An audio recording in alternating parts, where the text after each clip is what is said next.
ಯಾವ ರೋಗವಾದರೂ ಹಿಂದೆ ಸೌಖ್ಯ ನೀಡುವ ಯೇಸು, ಯಾವ ರೋಗವಾದರೂ ಹಿಂದೆ ಸೌಖ್ಯ ನೀಡುವ ಯೇಸು. ಏನೋ ಸಮಸ್ಯವೇನೋ, ಏನೋ ನಿಧಾನವೇನೋ, ಏನೋ ಸಮಸ್ಯವೇನೋ, ಏನೋ ನಿಧಾನವೇನೋ, ಯೇಸು ಪಾದಕ್ಕೆ ಓಡಿ ಬಾ, ದಿವ್ಯ ಪಾದಕ್ಕೆ ಓಡಿ ಬಾ.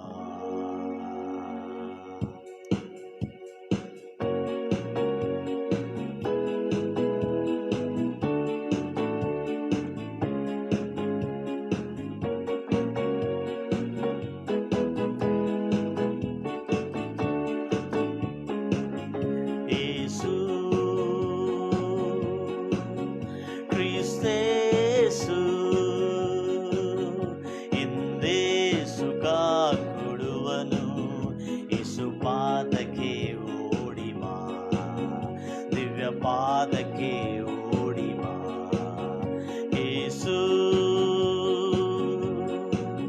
ಕ್ರಿಸ್ತೇಸು. ಯಾವ ರೋಗವಾದರೂ ಹಿಂದೆ ಸೌಖ್ಯ ನೀಡುವ ಯೇಸು, ಯಾವ ರೋಗವಾದರೂ ಹಿಂದೆ ಸೌಖ್ಯ ನೀಡುವ ಯೇಸು. ಏನೋ ಸಮಸ್ಯವೇನೋ, ಏನೋ ನಿಧಾನವೇನೋ, ಏನೋ ಸಮಸ್ಯೆನೋ, ಏನೋ ನಿಧಾನವೇನೋ, ಯೇಸು ಪಾದಕ್ಕೆ ಓಡಿ ಬಾ, ದಿವ್ಯ ಪಾದಕ್ಕೆ ಓಡಿ ಬಾ. ಯೇಸು ಕ್ರಿಸ್ತೇಸು,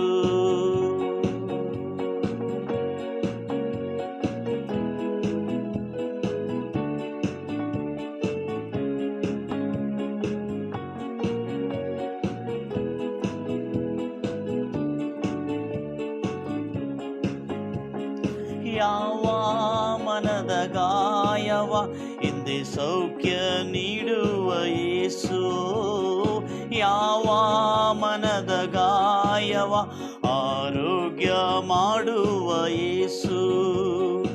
ಏನೋ ಸಮಸ್ಯವೇನೋ, ಏನೋ ನಿಧಾನವೇನೋ, ಏನೋ ಸಮಸ್ಯವೇನೋ, ಏನೋ ನಿಧಾನವೇನೋ, ಯೇಸು ಪಾದಕ್ಕೆ ಓಡಿ ಬಾ, ದಿವ್ಯ ಪಾದಕ್ಕೆ ಓಡಿ ಬಾ. ಯೇಸು ಕ್ರಿಸ್ತೇಸು, ಎಂದೇ ಸುಖ ಕೊಡುವನು, ಯೇಸು ಪಾದಕ್ಕೆ ಓಡಿ ಬಾ, ದಿವ್ಯ ಪಾದಕ್ಕೆ ಓಡಿ ಬಾ. ಯೇಸು ಕ್ರಿಸ್ತೇಸು, ಹಿಂದೆ ಸುಖ ಕೊಡುವನು, ಯೇಸು ಪಾದಕ್ಕೆ ಓಡಿ ಬಾ, ದಿವ್ಯ ಪಾದಕ್ಕೆ ಓಡಿ ಬಾ.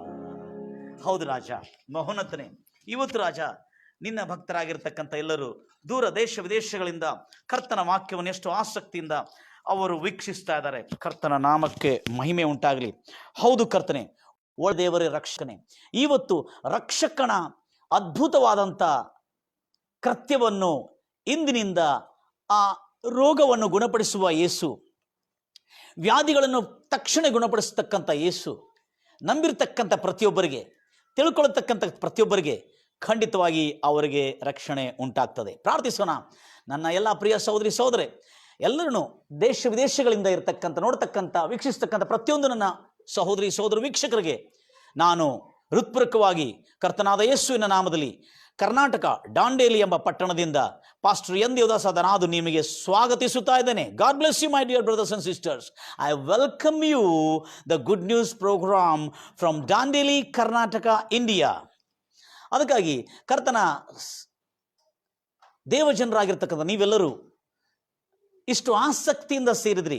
ಯಾರೇ ಇರಲಿ, ಪ್ರತಿಯೊಬ್ಬರಿಗೆ ಇವತ್ತು ಶುಭವಾರ್ತೆ ಏನಂದರೆ, ಯೇಸುವನ್ನು ನೀವು ಕರೆದರೆ, ಯೇಸುವನ್ನು ನೀವು ಪ್ರಾರ್ಥನೆ ಮಾಡಿದರೆ, ಖಂಡಿತವಾಗಿ ಯಾವ ಸಮಸ್ಯೆ ಆಗಲಿ, ಯಾವ ರೋಗವಾಗಲಿ, ಯಾವ ತೊಂದರೆಗಳಾಗಲಿ ನಿಮಗೆ ನಿಶ್ಚಯವಾಗಿ ನಿವಾರಿಸಲ್ಪಡ್ತದೆ, ರೋಗಗಳು ವಾಸಿ ಮಾಡಲ್ಪಡ್ತದೆ, ಸಮಸ್ಯೆಗಳು ಪರಿಹರಿಸಲ್ಪಡ್ತದೆ. ಪ್ರಾರ್ಥಿಸೋಣ. ನಮ್ಮನ್ನು ಹೆಚ್ಚು ಕಾಯ್ದು ಕಾಪಾಡಿ ನಮ್ಮನ್ನು ಪ್ರೀತಿಸಿರುವಂಥ ನಮ್ಮ ತಂದೆಯಾದ ದೇವರೇ, ನಿನಗೆ ಸ್ತೋತ್ರ ಉಂಟಾಗಲಿ ಕರ್ತನೆ. ದೇಶ ವಿದೇಶಗಳಿಂದ ಕರ್ತನೆ, ನಮ್ಮ ಸ್ಥಳೀಯರಿಂದ ಕರ್ತನೆ, ಗ್ರಾಮಗಳಿಂದ ಕರ್ತನೆ, ಹಳ್ಳಿಗಳಲ್ಲಿ ಕರ್ತನೆ ದೇವರ ವಾಕ್ಯವನ್ನು ಕೇಳ್ತಾ ಇದ್ದಾರೆ. 6 ಲಕ್ಷ ಗ್ರಾಮಗಳಿಗೆ ಕರ್ತನೆ ಈ ದೇವರ ಸುವಾರ್ತೆಯನ್ನು ಕರ್ತನೆ, 6 ಲಕ್ಷಕ್ಕಿಂತ ಹೆಚ್ಚಿನ ಗ್ರಾಮಗಳಿಗೆ ಈ ದೇವರ ಸುವಾರ್ತೆಯನ್ನು ತಲುಪುವಂತೆ ಮಾಧ್ಯಮಗಳನ್ನು ಕೊಟ್ಟಿದ್ದಕ್ಕಾಗಿ ನಿನಗೆ ಸ್ತೋತ್ರ ಕರ್ತನೆ. ಭೂಲೋಕದ ಎಲ್ಲ ಕಟ್ಟ ಕಡೆಯವರೆಗೂ ಸುವಾರ್ತೆ ಹೋಗುವಂತೆ ನೀನು ಮಾಡಿದಕ್ಕಾಗಿ ಸ್ತೋತ್ರ ಕರ್ತನೆ. ವೀಕ್ಷಿಸಿರ್ತಕ್ಕಂಥ ಪ್ರತಿಯೊಂದು ಸಹೋದರಿಗೆ ಅವರ ಜೀವನದಲ್ಲಿ, ಅವರ ಕುಟುಂಬದಲ್ಲಿ, ಅವರ ಬಾಳಿನಲ್ಲಿರ್ತಕ್ಕಂಥ ಎಲ್ಲ ಸಮಸ್ಯೆಗಳು, ಬಾಧೆಗಳು, ಸಂಕಷ್ಟಗಳು, ಮಾರಕ ರೋಗಗಳು, ಹಳೆ ವ್ಯಾಧಿಗಳು, ಕಾಡುತ್ತಿರ್ತಕ್ಕಂಥ ಅನೇಕ ಸೋಂಕುಗಳನ್ನು ಅವರನ್ನು ಬಿಡುಗಡೆ ಆಗುವಂತೆ ಪ್ರಾರ್ಥಿಸಿದ ರಾಜ ಯೇಸು ಕ್ರಿಸ್ತನ ಈ ಒಂದು ಶುಭವಾರ್ತೆಯನ್ನು ಕೇಳಿ ಅವರ ಹೃದಯದಲ್ಲಿ ಇವತ್ತು ನಂಬಿಕೊಳ್ಳೋದಾದರೆ ಖಂಡಿತವಾಗಿ ಅವರು ಗುಣಮುಖರಾಗ್ತಾರೆ, ಅವರು ಪರಿಶುದ್ಧರಾಗ್ತಾರೆ, ಅವರಿಗೆ ಪರಿಹಾರ ಉಂಟಾಗ್ತದೆ, ಅವರಿಗೆ ನೆಮ್ಮದಿ, ಸೌಖ್ಯ, ಕ್ಷೇಮ ಉಂಟಾಗಲಿ ಎಂಬುದಾಗಿ ಹಾರೈಸುತ್ತಾ ಯೇಸು ನಾಮದಲ್ಲಿ ಪ್ರಾರ್ಥಿಸ್ತಾ ಇದ್ದೇನೆ ತಂದೆ. ಹಾಗೆ ಕರ್ತನ ಕಾರ್ಯವನ್ನು ನಾವು ಗಮನಿಸೋಣ. ದೇವರ ಮಕ್ಕಳೇ, ವಿಶೇಷವಾಗಿ ಅಲ್ಲಿರ್ತಕ್ಕಂಥ ಸಂಗತಿಗಳನ್ನು ನಾವು ಬಹಳ ಜಾಗ್ರತೆಯಿಂದ ಗಮನಿಸೋಣ. ಯಾಕಂದರೆ ನೀನು ಒಳ್ಳೆಯವನು, ರಕ್ಷಕನು, ವಿಮೋಚಕನಾಗಿದ್ದಿ. ಆದ ಕಾರಣ ಕರ್ತನ ನನ್ನ ಪ್ರಿಯ ಸಹೋದರಿ, ನಾನು ಕಳೆದ ವಾರದಿಂದ ರಕ್ಷಣೆ ಎಂಬ ಹೆಸರಿನಲ್ಲಿ ರಕ್ಷಣೆ, ಯೇಸು ಎಂಬ ಹೆಸರೇ ಒಂದು ರಕ್ಷಣೆಯನ್ನು ನಮಗೆ ತೋರಿಸಿಕೊಡ್ತದೆ.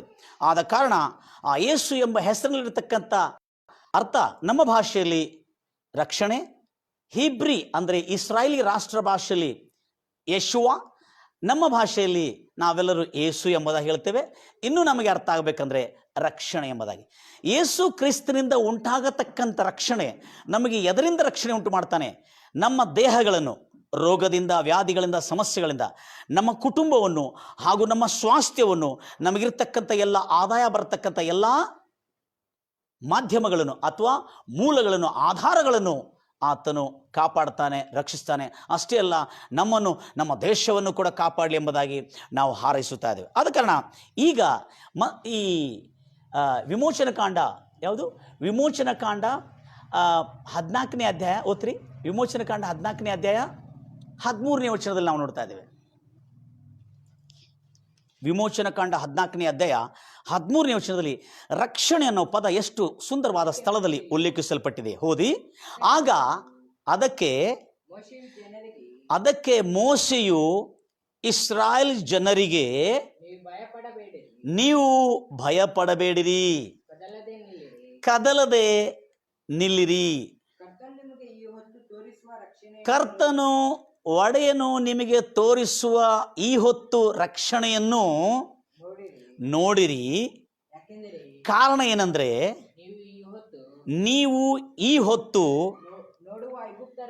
ನೀವು ಈ ಹೊತ್ತು ನೋಡುತ್ತಿರ್ತಕ್ಕಂಥ, ನಿಮ್ಮನ್ನು ಬಾಧಿಸಿರ್ತಕ್ಕಂಥ ಐಗುಪ್ತ ರಾಜಕೀಯ ಪ್ರಭುತ್ವವನ್ನು ಇನ್ನು ಮುಂದೆ ಯಾವತ್ತಿಗೂ ನೀವು ನೋಡುವುದಿಲ್ಲ. ಇದು ಮೋಸೆ ಇಸ್ರಾಯೇಲ್ ಜನರಿಗೆ ಧೈರ್ಯ ಕೊಟ್ಟು ಹೇಳ್ತಾ ಇದ್ದಾನೆ, ಜನಾಂಗವೇ, ಪ್ರಜೆಗಳೇ, ನೀವು ಹೆದರಬೇಡ್ರಿ. ಇದನ್ನು ಯಾಕೆ ಹೇಳ್ತಾ ಇದೆ ಅಂದ್ರೆ, ಮುಂದೆ ಕಂಟಿನ್ಯೂ ಮಾಡಿ ಬ್ರದರ್. ಕರ್ತನು ನಿಮಗೋಸ್ಕರ ಯುದ್ಧ ಮಾಡುವನು,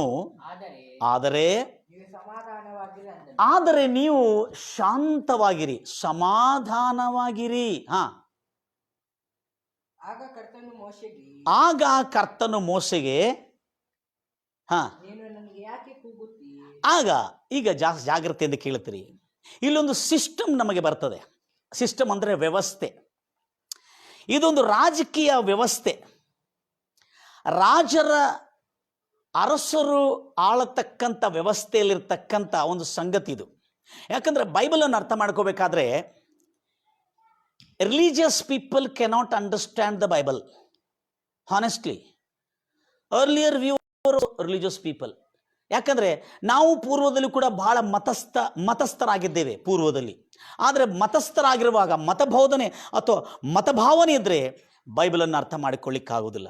ಆದ ಕಾರಣ ಬೈಬಲ್ ಸಂಪೂರ್ಣವಾಗಿ ಒಂದು ವ್ಯವಸ್ಥೆಗೆ ಸಂಬಂಧಪಟ್ಟಿರತಕ್ಕಂಥ ಒಂದು ಪುಸ್ತಕವಾಗಿದೆ. It's a law, book of law, ಅಥವಾ ಬೈಬಲ್ ಪುಸ್ತಕ ಬುಕ್ ಆಫ್ ಲಾ ಎಂಬುದಾಗಿ ಹೇಳಲಾಗಿದೆ. ತೋರಾ ಎಂಬುದಾಗಿ ಹೇಳ್ತಾರೆ. ತೋರಾ ಅಂದರೆ ಇಸ್ರಾಯೇಲಿ ರಾಷ್ಟ್ರ ಭಾಷೆಯಲ್ಲಿ ತೋರಾ ಅಂದರೆ ದ ಲಾ ಎಂಬುದಾಗಿರ್ತ. ದ ಲಾ ಅಂದರೆ ನ್ಯಾಯ ಪ್ರಮಾಣಗಳು ಎಂಬುದಾಗಿ, ನ್ಯಾಯ ಪ್ರಮಾಣ ಎಂಬುದಾಗಿ. ಸೊ ಈಗ ಇಲ್ಲಿರ್ತಕ್ಕಂಥ ವ್ಯವಸ್ಥೆಯಲ್ಲಿ ನಾವು ನೋಡ್ತದೆ, ಐಗುಪ್ತ ದೇಶದ ದಾಸತ್ವದಿಂದ ಐಗುಪ್ತ ರಾಜ್ಯದ ಅರಸನು ಇಸ್ರಾಯೇಲ್ ಜನಾಂಗವನ್ನು ದಾಸತ್ವದ ದಬ್ಬಾಳಿಕೆಯಲ್ಲಿ ಹಿಂಸಿಸ್ತಾ ಇರುವ ಸಮಯದಲ್ಲಿ ದೇವರು ಐಗುಪ್ತ ದೇಶದ ಸೈನ್ಯ ಬಲದಿಂದ, ಅರಸನ ಬಲದಿಂದ, ಆ ರಾಜಕೀಯ ದಬ್ಬಾಳಿಕೆಯಿಂದ ಇಸ್ರಾಯೇಲ್ ಜನಾಂಗವನ್ನು ಬಿಡಿಸ್ತಾನೆ. ಬಿಡಿಸಿ ಕಾನಾನ್ ದೇಶಕ್ಕೆ ನಡೆಸಲಿಕ್ಕೆ ಅವರಿಗೆ ವಾಗ್ದಾನ ಮಾಡಿರ್ತಾನೆ. ರಕ್ಷಣೆ ಅನ್ನೋ ಪದಕ್ಕೆ ಅರ್ಥ ಹೇಳ್ತಾ ಇದೆ ನನ್ನ ಪ್ರಿಯ ಸಹೋದರಿ ಸಹೋದರಿ.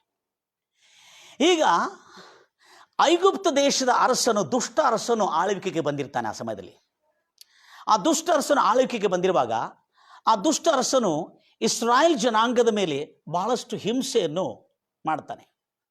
ಹಿಂಸಿಸುವಾಗ ನೀಡಿ ಹೆಚ್ಚಿನ ಕೆಲಸವನ್ನು ತೊಂದರೆ ಕೊಡ್ತಾರುವಾಗ 10 ಬಾಧೆಗಳನ್ನು ದೇವರು ತನ್ನ ಸೈನಿಕರಿಂದ ಯುದ್ಧ ಮಾಡಿಸಿ 10 ಬಾಧೆಗಳನ್ನು, ಸೃಷ್ಟಿಯಲ್ಲಿರತಕ್ಕಂಥ ಮಿಡತೆಗಳು, ನೀರು ರಕ್ತವಾಗಿ, ಕಪ್ಪೆಗಳಿಂದ, ಹೇನುಗಳಿಂದ, ವೈರಸ್ಗಳಿಂದ, ಇವೆಲ್ಲದರಿಂದ ಅವರು ಬಾಧಿಸಲ್ಪಟ್ಟರು. ಇಸ್ರಾಯೇಲ್ ಜನಾಂಗವನ್ನು ಬಾಧಿಸಿರ್ತಕ್ಕಂಥ ಈಜಿಪ್ಟ್ ರಾಜಕೀಯ ವ್ಯವಸ್ಥೆ ಮತ್ತು ರಾಜನು ಇವರೆಲ್ಲರೂ ಈ ಒಂದು ರೋಗಗಳಿಂದ, ವ್ಯಾಧಿಗಳಿಂದ ಪೀಡಿಸಲ್ಪಟ್ಟರು. ಸುಮಾರು 10 ಬಾಧೆಗಳು ಅವರನ್ನು ಬಾಧಿಸಿತು. ಬಾಧಿಸಿದ ನಂತರ 10ನೇ ಬಾಧೆ ಅವರ ಮಕ್ಕಳೆಲ್ಲ, ಚೊಚ್ಚಲ ಮಕ್ಕಳೆಲ್ಲ ಹತವಾದರು. ಆವಾಗ ಇಸ್ರಾಯೇಲ್ ಜನಾಂಗವನ್ನು ಈಜಿಪ್ಟಿನ ರಾಜಕೀಯ ವ್ಯವಸ್ಥೆ ಬಿಟ್ಟು ಬಂದಿರುವಾಗ ಅವರು ಮಧ್ಯ ಮಾರ್ಗದಲ್ಲಿ ಬಂದು ಸಮುದ್ರಕ್ಕೆ ಬಂದು ಸಮೀಪಕ್ಕೆ ಬಂದಿರುವಾಗ ಜರುಗಿರ್ತಕ್ಕಂಥ ಒಂದು ಕಾರ್ಯ ಇದೆ. ಅದೇನೆಂದರೆ, ಹಿಂದಿಂದ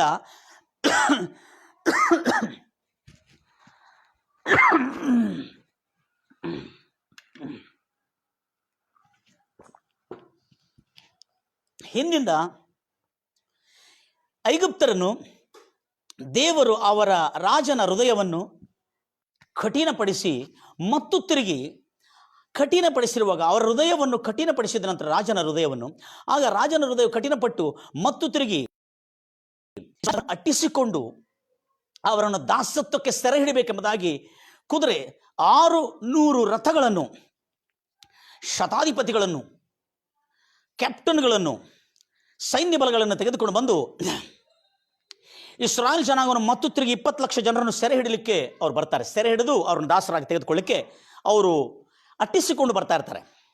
ಆ ಸಮಯದಲ್ಲಿ ಅಂದರೆ ನನ್ನ ಪ್ರಿಯ ಸಹೋದರಿ ಇವತ್ತಿಂದಲ್ಲ, ಈಗ ಇಸ್ರಾಯೇಲರ ಮೇಲೆ, ಇಸ್ರಾಯೇಲ್ ದೇಶದ ಮೇಲೆ ಈಗ ದಾಳಿ ಮಾಡ್ತಾ ಇದ್ದಾರೆ. ಈಗ ದಾಳಿ ಮಾಡ್ತಿರುವಾಗ ಇಸ್ರಾಯೇಲ್ ದೇಶದ ಪ್ರಭುತ್ವ ಅವರನ್ನು ಕಾಪಾಡಿಕೊಳ್ತಾ ಇದೆ. ಆದರೆ ಸುಮಾರು ಕ್ರಿಸ್ತಪೂರ್ವ 2000 ಅಂದರೆ ಇಂದಿನಿಂದ 4000 ವರ್ಷಗಳ ಹಿಂದಿಂದಲೂ ಹೀಬ್ರಿಯರು, ಇಸ್ರಾಯೇಲರು ಪೂರ್ವದಲ್ಲಿ ಹೀಬ್ರಿಯರು ಎಂದು ಕರೆಯಲ್ಪಡ್ತಾ ಇದ್ರು. ಹೀಬ್ರಿಯರು ಆನಂತರ ಹೀಬ್ರಿಯರಾದ ನಂತರ ಇಸ್ರಾಯೇಲರೆಂದು ಕರೆಯಲ್ಪಡ್ತಾ ಇದ್ರು, ಯಹೂದ್ಯರು ಎಂಬುದಾಗಿ ಕರೆಯಲ್ಪಡ್ತಾ ಇದ್ರು. ಇವರು ಹೀಬ್ರಿಯರಾಗಿರುವ ಸಮಯದಲ್ಲಿ ಸುಮಾರು 4000 ವರ್ಷಗಳಿಂದಲೇ ಇವರು ಯುದ್ಧಗಳನ್ನು ಎದುರಿಸ್ತಾ ಇದ್ದಾರೆ, ಇವರು ದೌರ್ಜನ್ಯಗಳನ್ನು ಎದುರಿಸ್ತಾ ಇದ್ದಾರೆ, ಇವರು ಹಿಂಸೆಗಳನ್ನು ಎದುರಿಸ್ತಾರೆ. ಆದರೆ ಅವುಗಳಲ್ಲಿ ಎಲ್ಲದರಲ್ಲಿ ಇಸ್ರಾಯೇಲ್ ದೇಶದ ರಾಷ್ಟ್ರಪಿತ ಆಗಿರತಕ್ಕಂಥ ಅಬ್ರಾಮನ ಮಕ್ಕಳು, ಮೊಮ್ಮಕ್ಕಳು ಎಲ್ಲರೂ ಜಯವನ್ನೇ ಪಡ್ಕೊಳ್ತಾ ಬರ್ತಾ ಇದ್ದಾರೆ. ಕೆಲವು ಸಮಯಗಳಲ್ಲಿ ಅವರಿಗೆ ಸಂಕಷ್ಟಗಳು ಎದುರಿಸಬೇಕಾಗಿತ್ತು. ಆದರೆ ಇಲ್ಲೇ ನಾನು ಹೇಳ್ತಿರ್ತಕ್ಕಂಥದ್ದು, ಮೋಸೆ ಕಾಲದಲ್ಲಿ ಇಸ್ರಾಯೇಲ್ ಜನಾಂಗವು ಐಗುಪ್ತ ದೇಶದ ದಾಸತ್ವದಿಂದ ಬಿಡಿಸಿಕೊಂಡು ಬರುವಾಗ ಐಗುಪ್ತ ದೇಶದವರು, ಅಯ್ಯೋ ನಮ್ಮ ದಾಸರೆಲ್ಲ ಹೋಗಿದ್ರೆ ನಮ್ಮ ಮನೆ ಕೆಲಸ ಮಾಡ್ಲಿಕ್ಕೆ ಆಗೋದಿಲ್ಲ, ನಮ್ಮ ಎಲ್ಲ ಬಿಟ್ಟಿ ಕೆಲಸ ಮಾಡ್ಲಿಕ್ಕೆ ಆಗೋದಿಲ್ಲ, ನಮಗಿರ್ತಕ್ಕಂಥ ಎಲ್ಲ ಇಲ್ಲಿ ಮೇಸ್ತ್ರಿ ಕೆಲಸ ಮಾಡ್ಲಿಕ್ಕೆ, ಮಾಸ್ಟರ್ ಕೆಲಸ ಮಾಡ್ಲಿಕ್ಕೆ ಆಗೋದಿಲ್ಲ, ಎಲ್ಲ ಇಸ್ರಾಯೇಲ್ ಜನಾಂಗದಲ್ಲಿ ನಾವೆಲ್ಲ ಅವರೇ ಕಲ್ತಿದ್ದಾರೆ, ಅವರೇ ಕಲಿಸಿದ್ದಾರೆ, ಇಷ್ಟೆಲ್ಲ ಹೋಗಿಬಿಟ್ರೆ ನಾವು ಏನೂ ಕೆಲಸ ಮಾಡ್ಕೊಳ್ಳಿಕ್ಕೆ ಆಗೋದಿಲ್ಲ ಅನ್ನತಕ್ಕಂಥ ದಿಗುಲಿಂದ ಹೃದಯ ಕಠಿಣಪಟ್ಟುಕೊಂಡು ಅವರ ಅರಸನು ಮತ್ತೊಂದು ಸಾರಿ ಹೇಳಿದನು, ಅರಸನು ದುಷ್ಟ ಅರಸನು, ಫರೋ ಅರಸನು ಇಸ್ರಾಯೇಲ್ ಜನಾಂಗವನ್ನು ಮತ್ತೊಂದು ಸಾರಿ ಸೆರೆ ಹಿಡಿಬೇಕೆಂಬುದಾಗಿ ಅಟ್ಟಿಸಿಕೊಂಡು ಬರ್ತಾ ಇರುವ ಸಮಯದಲ್ಲಿ ಇಸ್ರಾಯೇಲ್ ಜನಾಂಗ ಗುಣುಗುಟ್ಟಿದ್ರು. ದಯಮಾಡಿ ಇದು ಎಲ್ಲರಲ್ಲಿ ನಡೀತಕ್ಕಂಥ ಸಂಗತಿ, ಕೇಳಿಸ್ಕೊಳ್ತೀರಿ. ಏನಂತ ಗುಣುಗುಟ್ಟಿದ್ರು? ಮೋಸೆ ತಂಡ ನಾಯಕನಾಗಿರತಕ್ಕಂಥ ಆ ಇಸ್ರಾಯೇಲ್ ಜನಾಂಗವನ್ನು ನಡೆಸತಕ್ಕಂಥ ಒಂದು ನಾಯಕನು ಆರೋಹಣನು, ಮೀರಿಯಾಮರು, ಇವರು 3 ನಾಯಕತ್ವವನ್ನು ವಹಿಸಿಕೊಂಡು ಅದರಲ್ಲಿ ಪ್ರಧಾನ ನಾಯಕ ಮೋಸೆಗೆ ವಿರೋಧವಾಗಿ ಗುಣುಗುಟ್ಟಿದ್ರು. ಏನಂತ ಹೇಳ್ಕೊಂಡು, ಇಗೋ ಹಿಂದಿಂದ ಐಗುಪ್ತ ದೇಶದ ಸಾಮ್ರಾಜ್ಯದ ರಾಜರ ಸೈನ್ಯ ಸಮೂಹ ನಮ್ಮನ್ನು ಅಟ್ಟಿಸಿಕೊಂಡು ಬರ್ತಾ ಇದೆ, ಶಾಂತವಾಗಿ ನಿಂತು ನೋಡಿ, ನಮ್ಮ ಕರ್ತನಾದ ಯೆಹೋವನು ತೋರಿಸುವ ರಕ್ಷಣೆ, ದೇವರು ನಿಮಗಾಗಿ ಇಂದು ಯುದ್ಧ ಮಾಡುವನು, ನೀವಾಗಿರಿ ಎಂಬುದಾಗಿ. ಇದನ್ನು ಹೇಳಿದ ಕೂಡಲೇ ನಡೆದಿರ್ತಕ್ಕಂಥ ಸಂಗತಿ ಏನು? ಗಂಭೀರಗಳಲ್ಲೂಯ್ಯ. ಇದನ್ನು ಹೇಳಿದ ಕೂಡಲೇ ನಡೆದಿರ್ತಕ್ಕಂಥ ಸಂಗತಿ ಏನು? ಎಲ್ಲರೂ ಗದರಿಸಲ್ಪಟ್ಟಿದ್ರು. ಮೋಸೆ ಅಪ್ಪಣೆ ಕೊಟ್ಟ ತನ್ನ ಜನರಿಗೆ, ಹೆದರಬೇಡಿ, ಶಾಂತವಾಗಿ ನಿಂತು ನೋಡಿ, ನಮ್ಮ ಕರ್ತನಾದ ಯೆಹೋವನು ತೋರಿಸುವ ರಕ್ಷಣೆಯು ಇವತ್ತು ನೋಡುವ ಈ ಐಗುಪ್ತರನ್ನು, ಈ ದುಷ್ಟ ರಾಜಕೀಯ ಪ್ರಭುತ್ವವನ್ನು ಇನ್ನು ಮುಂದೆ ಎಂದಿಗೂ ನೀವು ನೋಡುವುದಿಲ್ಲ. ಕರ್ತನು ನಿಮಗಾಗಿ ಇವತ್ತು ಯುದ್ಧ ಮಾಡಲಿಕ್ಕಿದ್ದಾನೆ ಎಂಬುದಾಗಿ ಮೋಸೆ ತನ್ನ ಜನರಿಗೆ ಕೂಗಿ ಹೇಳಿದನು. ಹೇಳಿದ ಕೂಡಲೇ ಜನರೆಲ್ಲರೂ ಸ್ತಬ್ಧರಾದರು. ಇಲ್ಲಿ ನೆಕ್ಸ್ಟ್ ಪ್ರಜೆ ಎಂಬ ಪದ, ನೆಕ್ಸ್ಟ್ ನಾಯಕನೆಂಬ ಪದ. ಮೋಸೆ ತನ್ನ ಜನರಿಗೆ ಏನು ಹೇಳ್ತಾ ಇದ್ದಾನೆ? ಶಾಂತವಾಗಿದ್ದು ನಿಂತು ನೋಡು. ಹೇಗೆ? ಶಾಂತವಾಗಿದ್ದು ನಿಂತು ನೋಡು, ಯೆಹೋವನು ತೋರಿಸಿಕೊಡುವ ರಕ್ಷಣೆಯನ್ನು ಎಂಬುದಾಗಿ ಹೇಳಿದಾನೆ. ಏನು ಹೇಳಿದಾನೆ? ಯೆಹೋವನು ತೋರಿಸಿಕೊಡುವ ರಕ್ಷಣೆಯನ್ನು ಶಾಂತವಾಗಿ ನಿಂತು ನೋಡಿ ಎಂಬುದಾಗಿ ಹೇಳಿದಾನೆ. ಗಂಭೀರವಾಗಿ ಹೇಳ್ತಿರಲ್ವಯ್ಯ, ಮನೋಪ್ರಕೃತಿ ಹೇಳ್ತಿರಲ್ವಯ್ಯ. ಆದ ಕಾರಣ ಇಲ್ಲಿ ನಾವು ಗಮನಿಸ್ತಾ ಇದ್ದೇವೆ, ಅದೇನೆಂದರೆ ಶಾಂತವಾಗಿ ನಿಂತು ನಾವು ನೋಡಬೇಕಾಗಿರೋ ಸಂಗತಿಯನ್ನು. ಅದೇನಲ್ಲ, ಆತನು ಒಳ್ಳೆ ದೇವರು, ರಕ್ಷಕನಾಗಿದ್ದಾನೆ, ವಿಮೋಚಕನಾಗಿದ್ದಾನೆ, ಒಳ್ಳೆ ದೇವರಾಗಿದ್ದಾನೆ. ಆಗ ಐಗುಪ್ತ ದೇಶದ ಸಾಮ್ರಾಜ್ಯವು, ಐಗುಪ್ತ ದೇಶದ ಸೈನ್ಯ ಬಲವು, ಯೆಹೋವ ದೇವರ ರಾಜಕೀಯ ಈ ವ್ಯವಸ್ಥೆಯಲ್ಲಿ ಐಗುಪ್ತ ದೇಶದ ಸೈನ್ಯ ಬಲವು ಏನಾಗಿತ್ತು? ಅಟ್ಟಿಸಿಕೊಂಡು ಬಂದಿತ್ತು. ಆಗ ಇಸ್ರಾಯೇಲ್ ಜನಾಂಗವು ಶಾಂತವಾಗಿ ನಿಂತು ನೋಡಿ ಎಂಬುದಾಗಿ ಹೇಳಿದ. ಆಗ ದೇವರು ಮೋಸೆಗೆ ಅಪ್ಪಣೆ ಕೊಡ್ದ, ನೀನು ಯಾಕೆ ನನಗೆ ಮೊರೆ ಇಡ್ತಾ ಇದ್ದೀ? ಹೋಗು, ಇಸ್ರಾಯೇಲ್ ಜನಾಂಗ ಕೇಳು, ಮುಂದೆ ಸಾಗಿರಿ ಎಂಬುದಾಗಿ ಹೇಳಿದ. ಆಗ ನಡೆದಿರತಕ್ಕಂಥ ಸಂಗತಿ ಇಲ್ಲೇ ನಾನು ಇದನ್ನು ಸ್ವಲ್ಪ ರಾಜಕೀಯ ವ್ಯವಸ್ಥೆ, ಅರಸರ ಪ್ರಭುತ್ವದಲ್ಲಿ ಹೇಗೆ ನಡೀತದೆ ಎಂಬುದಾಗಿ ಹೇಳಲಿಕ್ಕೆ ಬಯಸ್ತಾ ಇದ್ದೇನೆ. ಇಲ್ಲಿ ಪ್ರಜೆಗಳು, ಭಾಳ ಜನರು ಇಲ್ಲಿ ನಾವು ಅಪಾರ್ಥ ಮಾಡಿಕೊಂಡಿದ್ದೇವೆ ಬೈಬಲನ್ನು. ನಾವು ಮತಭಾವನೆ ಇರೋದರಿಂದ ಪೂರ್ವದಲ್ಲಿ ನಾವು ಅಪಾರ್ಥ ಮಾಡಿಕೊಂಡು ಅದನ್ನು ನಾವು ತಿಳ್ಕೊಳ್ಳೋಣ. ಪ್ರಜಾ ಇದೆ, ರಾಜನಿದ್ದಾನೆ, ರಾಜನ ಕೈ ಕೆಳಗಿರ್ತಕ್ಕಂಥ ಮಂತ್ರಿ ಮಂಡಲ ಇದೆ, ಅದರಲ್ಲಿರ್ತಕ್ಕಂಥ ರಾಜ್ಯಪಾಲರು ಇರ್ತಾರೆ, ಸಂಚಾಲಕರು ಇರ್ತಾರೆ, ಮತ್ತು ಅದರಲ್ಲಿ ಸಮಾಲೋಚಕರು ಇರ್ತಾರೆ, ಮಂತ್ರಿಗಳು ಇರ್ತಾರೆ, ಮತ್ತು ಅದರ ನಂತರ ಶತಾಧಿಪತಿಗಳು ಇರ್ತಾರೆ, ತದನಂತರ ಆರಕ್ಷಕರು ಇರ್ತಾರೆ, ತದನಂತರ ಸೈನಿಕರು ಇರ್ತಾರೆ, ತದನಂತರ ಕೋಟೆಯನ್ನು, ಪಟ್ಟಣವನ್ನು ಕಾಪಾಡತಕ್ಕಂಥ ಭದ್ರತಾ ಪಡೆಯೂ ಇರ್ತದೆ. ಇವೆಲ್ಲ ವ್ಯವಸ್ಥೆಯಲ್ಲಿರ್ತದೆ. ಆದರೆ ಪ್ರಜೆಗಳು ಯಾವ ಚಿಂತೆ ಮಾಡುವ ಅಗತ್ಯ ಇರುವುದಿಲ್ಲ. ಇದನ್ನು ಗಮನಿಸಿ. ಯಾಕಂದರೆ ಯೇಸು ಕ್ರಿಸ್ತನ ಪರಿಚಯ ಮಾಡತಕ್ಕಂಥ ಒಂದು ರಾಜಕೀಯ ಪರಲೋಕದ ವ್ಯವಸ್ಥೆ ನಮಗೆ ಪರಿಚಯ ಮಾಡಿದ್ದಾನೆ. ಅದನ್ನು ನಾನು ಇವತ್ತು ನಿಮಗೆ ತಿಳಿಸ್ಲಿಕ್ಕೆ ಬಯಸ್ತಾನೆ. ಯಾಕಂದರೆ ಇದನ್ನು ಯಾಕೆ ತಿಳಿಸ್ತಾ ಇದ್ದಾರೆ, ಈ ಮಾತಿನಲ್ಲಿ ಎಷ್ಟು ಶಕ್ತಿ ಇದೆ ಅನ್ನತಕ್ಕಂಥದ್ದು. ಇಸ್ರಾಯೇಲ್ ದೇಶದ ಮೇಲೆ ಈಗ ಇತ್ತೀಚೆಗೆ ನಡೆದಿರತಕ್ಕಂಥ, ಈ ಪೂರ್ವದಲ್ಲಿ ಕೂಡ ಇಸ್ರಾಯೇಲ್ ದೇಶದ ಮೇಲೆ ದಾಳಿ ಮಾಡಿದ್ರು, ಮಾಡಿದ್ದು ನಿಜ. ಆದರೆ ಈಗ ನಾನು ತಿಳಿಸ್ತಕ್ಕಂಥ ಸಂಗತಿ ಏನಂದರೆ, ಇಸ್ರಾಯೇಲ್ ದೇಶದಲ್ಲಿ ಈಗ ಫಿಲಿಸ್ತೀಯರು, ಹಮಾಸ್ ಎಂಬ ಉಗ್ರವಾದಿ ಫಿಲಿಸ್ತೀಯರು ಅವ್ರ ಮೇಲೆ ದಾಳಿ ಮಾಡ್ತಾ ಇದ್ರು. ದಾಳಿ ಮಾಡ್ತಿರುವಾಗ ಇಸ್ರಾಯೇಲ್ ದೇಶದ ಪ್ರಭುತ್ವ ಆ ದೇಶವನ್ನು ಕಾಪಾಡಿಕೊಳ್ತಾ ಇತ್ತು. ಏನಂತ ಕಾಪಾಡಿಕೊಳ್ತಾರೆ? ಪ್ರಜೆಗಳು ಅವರಲ್ಲಿದ್ದಾರೆ. ದಯಮಾಡಿ ಗಮನಿಸ್ತೀರಿ ಮಾತನ್ನು. ಯಾಕಂದ್ರೆ ಇಸ್ರಾಯೇಲ್ ದೇಶದ ಪ್ರಜೆಗಳು ಯುದ್ಧ ಮಾಡುವುದಿಲ್ಲ. ನನ್ನ ಪ್ರಿಯ ಸಹೋದರಿ ಸಹೋದರಿ, ನಿಮಗೆ ಒಂದು ಶುಭವಾರ್ತೆ ಏನಂದ್ರೆ, ಆ ಇಸ್ರಾಯೇಲ್ ದೇಶದ ಪ್ರಜೆಗಳು ಯುದ್ಧ ಮಾಡೋದಿಲ್ಲ. ಪ್ರಜೆಗಳು ಸುರಕ್ಷಿತವಾಗಿ ತಮ್ಮ ಶೆಲ್ಟರ್ ಹೋಮ್ನಲ್ಲಿ ಆಶ್ರಯ ತೆಗೆದುಕೊಳ್ತಾರೆ. ಬಂಕರ್ಸ್ ಎಂಬುದಾಗಿ ಹೇಳ್ತಾರೆ. ಅವರ ದೇಶದಲ್ಲಿ ಪ್ರತಿಯೊಂದು ಮನೆಗೆ ಒಂದು ಬಂಕರ್ ಇರ್ತದೆ. ಬಂಕರ್ ಅಂದರೆ ದೇಶದ ಮೇಲೆ ಯುದ್ಧ ಬಂದಿರುವಾಗ ಯುದ್ಧದ ಸೈರನ್ ಅವರ ದೇಶದಲ್ಲಿ ಶಬ್ದ ಕೇಳಿಸಲ್ಪಟ್ಟಿರುವಾಗ ಮನೆಯಲ್ಲಿದ್ದವರೆಲ್ಲರೂ ಶೆಲ್ಟರ್ ಹೋಮ್ ಅಂತಾರೆ, ಇನ್ನೊಂದು ಬಂಕರ್ಸ್ ಎಂಬುದಾಗಿ ಹೇಳ್ತಾರೆ. ಅದಕ್ಕೆ ಆಶ್ರಯ ಸ್ಥಾನ ಎಂಬುದಾಗಿ ಹೇಳ್ತಾರೆ. ಆಕಾಶದಿಂದ ಬೀಳತಕ್ಕಂಥ ಯಾವುದೇ ಬಾಂಬ್, ಸ್ಕಡ್ ಕ್ಷಿಪಣಿಗಳು ಅಥವಾ ರಾಕೆಟ್ ಬಾಂಬ್ಸ್ಗಳು ಬೀಳುವುದಕ್ಕಿಂತ ಮುಂಚೆ ಸೈರನ್ಗಳು ಬಂದಾಗ ಆ ಇಸ್ರಾಯೇಲಿನ ಪ್ರಜರು ಏನು ಮಾಡ್ತಾರೆ? ಆ ಒಂದು ಬಂಕರ್ಸ್ಗಳಲ್ಲಿ ಆಶ್ರಯ ತಗೊಳ್ತಾರೆ. ಆ ಬಂಕರ್ಸ್ಗಳು ಬಹಳ ಸುರಕ್ಷಿತವಾಗಿ ಭದ್ರಸ್ಥಾನವಾಗಿ ಮಾಡಿರ್ತಾರೆ, ಗುಪ್ತ ಸ್ಥಾನದಲ್ಲಿ ಮಾಡಿರ್ತಾರೆ. ಅದರಲ್ಲಿ ಕೆಬ್ಬಿಣದ ಬಾಗಿಲಿರ್ತದೆ. ಎಷ್ಟು ಬಾಂಬ್ ದಾಳಿಗಳಾದರೂ ಕೂಡ ಅವರಿಗೆ ಎಷ್ಟು ಮಾತ್ರಕ್ಕೂ ಅವರ ಮೇಲೆ, ಅವರ ಪ್ರಾಣಕ್ಕೆ ಹಾನಿ ಆಗುವುದಿಲ್ಲ. ಇದು ಇಸ್ರಾಯೇಲ್ ದೇಶ ಇತ್ತೀಚೆಗೆ ಅವರ ದೇಶದಲ್ಲಿ ಒಂದು ನಿಯಮವನ್ನು ಪಾಲಿಸಿ, ನಿಯಮವನ್ನು ಹೊರಡಿಸಿ, ಪ್ರತಿಯೊಂದು ಮನೆ ಕಟ್ಟುವಾಗ ಅವರ ಮನೆಯಲ್ಲಿ ಅಥವಾ ಅವರ ಮನೆ ಅಂಗಣದಲ್ಲಿ ಬಂಕರ್ ಅಂದರೆ ಶೆಲ್ಟರ್ ಹೋಮ್ಸ್ಗಳು, ಯುದ್ಧ ಕ್ಷಿಪಣಿಗಳಾಗಲಿ, ರಾಕೆಟ್ ಬಾಂಬ್ಗಳಾಗಲಿ ಅಥವಾ ವಾಯುಸೇನಾ ಆಗಲಿ ದಾಳಿ ಬಂಕರ್ಸ್ಗಳಲ್ಲಿ ಪ್ರವೇಶ ಮಾಡಿದ್ರೆ ಅವರು ಸುರಕ್ಷಿತವಾಗಿರ್ತಾರೆ. ಅದಕ್ಕೆ ಮಹೋನ್ನತರ ಆಶ್ರಯದಲ್ಲಿ, ಮಹೋನ್ನತರ ಮೊರೆ ಹೊಕ್ಕಿದವನು ಸರ್ವಶಕ್ತನ ಆಶ್ರಯದಲ್ಲಿ ಸುರಕ್ಷಿತನಾಗಿರೋ. ಇಂಗ್ಲಿಷ್ಲಿ ಸೀಕ್ರೆಟ್ ಪ್ಲೇಸ್ ಅಂತ ಹೇಳಿದೆ. Those who come under the secret place of the most high God. ಅಂದರೆ ಗುಪ್ತ ಸ್ಥಾನದಲ್ಲಿ ನೀವು ಬರೋದಾದರೆ ನಿಮ್ಮ ಮೇಲೆ ಬರತಕ್ಕಂಥ ದಾಳಿ ಎಷ್ಟು ಮಾತ್ರಕ್ಕೂ ನಿಮ್ಮನ್ನು ಗಾಯಪಡಿಸೋದಿಲ್ಲ. ಇದು ಇಸ್ರಾಯೇಲ್ ದೇಶದಲ್ಲಿ ನಡೆಯತಕ್ಕಂಥ ಒಂದು ವ್ಯವಸ್ಥೆ. ಆದರೆ ಇಸ್ರಾಯೇಲ್ನ ಪ್ರಜರೆಲ್ಲರೂ ತಮ್ಮ ಮನೆಯಲ್ಲಿ ಅಥವಾ ತಮ್ಮ ಮನೆ ಪಕ್ಕದಲ್ಲಿ ಅಥವಾ ನಮ್ಮ ಮನೆ ಅಂಗಳದಲ್ಲಿ ಇರತಕ್ಕಂಥ ಅಥವಾ ಶೆಲ್ಟರ್ ಹೋಮ್ಸ್ಗಳಲ್ಲಿ ಅವರು ಒಳಗೆ ಹೋಗಿ ಈ ಫಿಲಿಸ್ತೀಯರು ಅವರ ಮೇಲೆ ದಾಳಿ ಮಾಡ್ತಿರುವಾಗ ಪ್ರಜೆಗಳು ಯುದ್ಧ ಮಾಡಿಲ್ಲ. ಎಲ್ಲರೂ ಹೇಳ್ತೀರಾ ಹಲ್ಲೆಲೂಯಾ? ದೇವ ಜನರೇ, ದೇವ ಪ್ರಜೆಗಳೇ, ನೀವು ಯುದ್ಧ ಮಾಡುವ ಅಗತ್ಯ ಇಲ್ಲ. ಇದು ಸಿಸ್ಟಮ್ ಆಫ್ ಕಿಂಗ್ಡಮ್ ಅಂತ ಹೇಳ್ತೇವೆ ನಾವು. ಇದಕ್ಕೆ ಪ್ರಜಾಪ್ರಭುತ್ವದಲ್ಲಿ ಕೂಡ ಇರ್ತದೆ ಗೊತ್ತಿಲ್ಲ. ಆದರೆ ಅರಸನ ಪ್ರಭುತ್ವದಲ್ಲಿ ಪ್ರಜೆಗಳನ್ನು ಕಾಪಾಡುವ ದಾಯಿತ್ವ, ಪ್ರಜೆಗಳನ್ನು ರಕ್ಷಿಸುವ ದಾಯಿತ್ವ ಅರಸನ ಭುಜದ ಮೇಲೆ ಇರ್ತದೆ. ಅರಸನು ತನ್ನ ಸೈನ್ಯ ಬಲ, ತನ್ನ ಮಂತ್ರಿಮಂಡಲ, ತನಗಿರ್ತಕ್ಕಂಥ ಮಂತ್ರಿಮಂಡಲ, ತನಗಿರುವ ಸೈನ್ಯ ಬಲ, ತನಗಿರ್ತಕ್ಕಂಥ ಶತಾಧಿಪತಿಗಳು ಮತ್ತು ರಾಜ್ಯಪಾಲರು ಮತ್ತು ಸೈನಿಕರು, ಭದ್ರತಾ ಪಡೆ, ಇವೆಲ್ಲ ಸರ್ಕಾರದ ಒಂದು ಈ ಒಂದು ಪಡೆಯನ್ನು, ಈ ಒಂದು ಶಕ್ತಿಯನ್ನು ತನ್ನ ಪ್ರಜೆಗಳನ್ನು ಕಾಪಾಡಿಕೊಳ್ಳೋದಕ್ಕಾಗಿ ಅರಸನು ಈ ಎಲ್ಲ ವ್ಯವಸ್ಥೆಯನ್ನು ಮಾಡಿಕೊಂಡಿರ್ತಾನೆ. ಆ ಸಮಯದಲ್ಲಿ ಪ್ರಜೆಗಳಿಗೆ ನಾಯಕನಾದ ಮೋಸೆ ಹೇಳ್ತಾ ಇದ್ದಾನೆ, ದೇವಜನರೇ, ಎಲ್ಲರೂ ಹೇಳ್ತೀರಾ ಹಲ್ಲೆಲೂಯಾ?